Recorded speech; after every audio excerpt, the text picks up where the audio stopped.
Happy New Year! My name is Barton, and I would like to welcome you to this Wednesday's edition of The Word is Your Stage, where you control the outcome.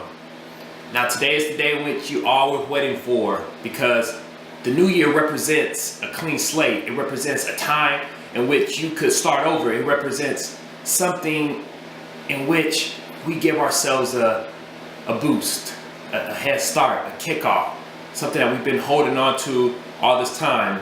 A lot of times we have goals to lose weight, we have goals to change our eating habits, we have goals to make new money, and we wait till that new year to come, and now that it's here, it's time for us to actually get it starting. And I just pray and I hope and I wish that each and every one of you have a prosperous new year, and that all your dreams and all your goals come into fruition. Now, me personally, I don't necessarily believe in making New Year's resolutions, because I believe that if you really want to start something, you're supposed to start it today. However, for those who do make their New Year's resolutions, I truly hope that this year is the year that you commit to putting your goals at the forefront of your life and making it a priority for it to come to part. Now, the problem that most people have with New Year's resolutions is that after the excitement wears off, they go back into the routine of life. They get tired of the pressures that it puts on, because they don't have a lot of people holding them accountable. But at the same time, a lot of times these goals are not necessarily goals that they feel is important enough to hold on to. So I just want to say that if you do have a New Year's resolution, and if it is that important to you, make sure that the goal is something that you are willing to commit to. Make sure that the goal is serious enough for you to see it through to the end, because at the end of the day, a New Year's resolution is more than just a clean slate.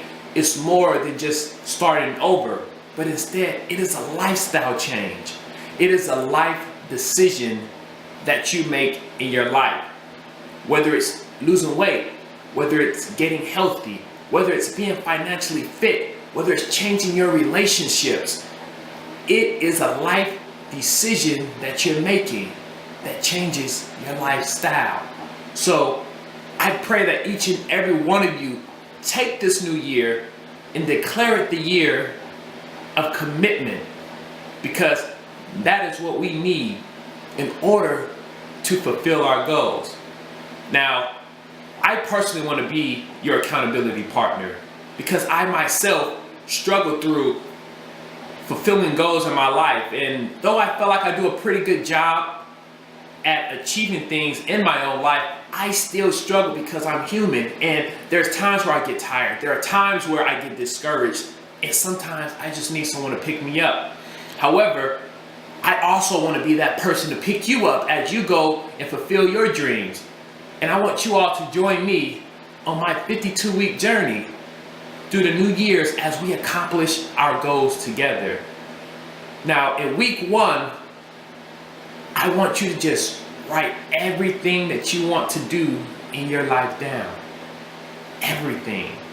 And not saying that you're going to accomplish all these things in 1 year, but it's a start, so you can start seeing those things, and you can start becoming accountable, and you can start visualizing yourself in those places.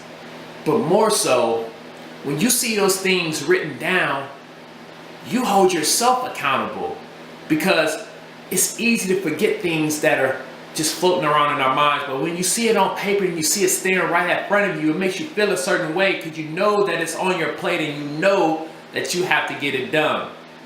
But when you write all those things down, I want you to choose 3 of the main things in your life that you want to accomplish. And when you take those 3 or 4 things, I want you to start taking those steps in your life to make sure those things happen. Now, personally for me, I have about 4 things. I'm a professional baseball player. My goal is to get back to the major leagues. And so baseball is one of my big goals for this year.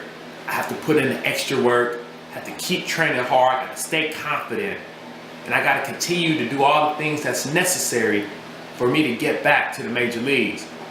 Secondly, I just finished writing my second book, and my goal for this year is also to put my book on the mainstream because I want to be a bestseller. And I feel like I have a book that can accomplish that, but I have to do the necessary groundwork in order for me to get my book there. Third is that I personally want to get my foundation, my nonprofit, to the point where I need to be. And I have a goal of raising $100,000 minimum this year to be able to do some of the necessary things that I want to do in order to get that off the ground. I have my tax exemption, so I've taken care of some of the necessary groundworks. I've had meetings with school superintendents and things of that nature. But now my goal is to take it to the next level. My goal is to be able to have the impact that I envision for my foundation to have. And lastly, I want to be able to be renowned or known on the international level. I love to speak, I love to talk, and I see this as an opportunity, my life, the platform that I have, these videos, when I speak at schools, as an opportunity to propel me to being able to speak internationally. That's always been a goal of mine. I love to talk. So my 4 goals is get back to the major leagues, get my book out, have my nonprofit foundation doing the things that it's supposed to do and stay true to its mission, and lastly, be a speaker on an international level. So I wrote all those things down in my life, and I believe that not only with the help of yourself, but just with keeping in mind that this year is the year of commitment, that we can accomplish it. Because remember, the world is your stage, and you control the outcome. Feel free to join me next week as we go to week 2 of our 52-week journey together. God bless you. Happy New Year's.